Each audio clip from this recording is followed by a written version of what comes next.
नमस्कार प्यारे बच्चों। आइए देखते हैं, सैम्पल पेपर भी कहेंगे इसे हम, क्लास 7 सामाजिक विज्ञान के लिए सेशन 25-26।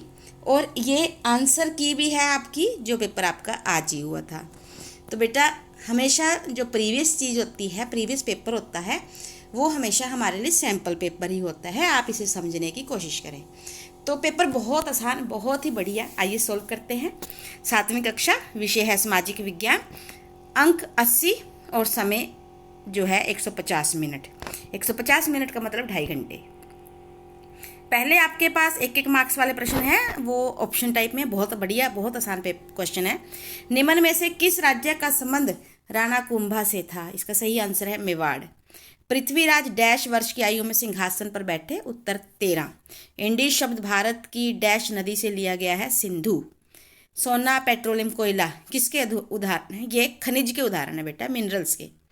इनमें से कौन सा प्राकृतिक पारितंत्र नहीं है? देखिए, मरुस्थल भी, ताल, वन, ये प्राकृतिक हैं। इनमें से उत्तर आएगा कोई नहीं। प्राकृतिक होता है जो अपने आप स्वयं बना हो, प्रकृति ने बनाया हो। बंगाल टाइगर कहाँ मिलते हैं? डेल्टा क्षेत्र में। इनमें से शासन का कौन सा स्तर है? स्थानीय, राज्य, केंद्रीय तीनों होते हैं, इसलिए उपरोक्त सभी। राज्य का प्रमुख क्या कहलाता है? वैसे तो बेटा अगर हम भारत को एक एज ए स्टेट लें तो राष्ट्रपति, लेकिन अगर हम हरियाणा, पंजाब की बात करें तो राज्यपाल। घर के कार्य तथा देखभाल की जिम्मेवारी किसकी मानी जाती है? स्त्री की। भारत में कितने वर्ष बाद जनगणना होती है? 10, हर 10 साल बाद। फिर है फिलिप्स गोरा और बादल डैश राज्य के महान सेनापति थे? चित्तौड़गढ़। सुहेल देव डैश राज्य के शासक थे? बहराइच, उत्तर प्रदेश में पड़ता है ये। महान कवि भारवी विक्रमादित्य के दरबारी कवि थे? सही।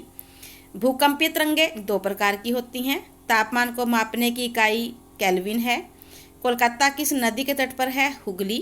प्रधानमंत्री ने डैश को स्वच्छ भारत मिशन का शुभारंभ किया? 2 अक्टूबर 2014। भारत के डैश प्रतिशत महिलाएं खेती करती हैं? 48। उत्तरी रेलवे की डैश पहली महिला इंजन चालक है? सुरेखा यादव, उत्तरी रेलवे की। ठीक है। उसके बाद है डैश ईस्वी को बेटी बचाओ बेटी पढ़ाओ अभियान शुरू हुआ? 22 जनवरी 2015। फिर है विजयनगर का शाब्दिक अर्थ क्या है? विजय का शहर। द्रविड़ शैली क्या होती है? दक्षिण भारत में जो मंदिर बनाने के लिए स्थापत्य शैली है उसे द्रविड़ शैली कहते हैं। इसमें एक विशाल प्रांगण, गोपुरम और शिखर होता है। किसी नगर के अतीत को किन किन स्रोतों को जाना जा सकता है? खुदाई से प्राप्त वस्तुएं, साहित्य और उसके मंदिर या धार्मिक स्थल। इससे हम किसी स्थान के अतीत के बारे में जान सकते हैं। चूना पत्थर संगमरमर कैसे बदलता है? उच्च तापमान और दबाव के कारण। जैव मंडल क्या है? सभी जीव, एक ऐसा पारिस्थितिक तंत्र जिसमें सभी जीव जो है मिलकर रहते हैं, जिसमें स्थल मंडल, जल मंडल और जो वायुमंडल है मिलकर काम करता है, उसे जैव मंडल कहते हैं। वर्षण क्या है?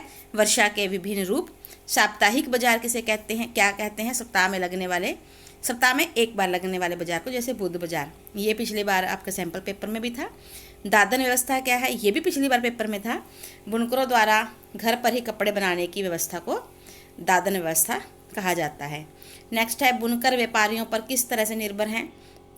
बुनकर व्यापारियों से ऑर्डर लेते हैं माल बनाने का, और माल तैयार करने के बाद उन्हें वो माल को दे देते हैं। यानी कि पैसे के लिए और कच्चे माल के लिए और ऑर्डर लेने के लिए वो व्यापारियों पर निर्भर होते हैं। मध्याह्न भोजन कार्यक्रम के 3 लाभ।